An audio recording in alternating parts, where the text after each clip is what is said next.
আচ্ছা, তাহলে বলে রাখি, ওই জঙ্গলের একটা ডাইনি তোমাদের সাথে এই রসিকতা করেছে, বুঝলে?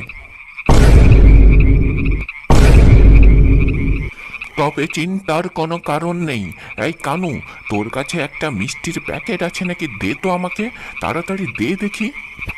হ্যাঁ গুরুদেব, আমি আপনার জন্য একটা আলাদা করে মিষ্টির প্যাকেট তুলে রেখেছিলাম, ওইটাই আপনাকে দিচ্ছি, ঠিক আছে? এই বলে কানু তান্ত্রিককে মিষ্টির প্যাকেট দিল।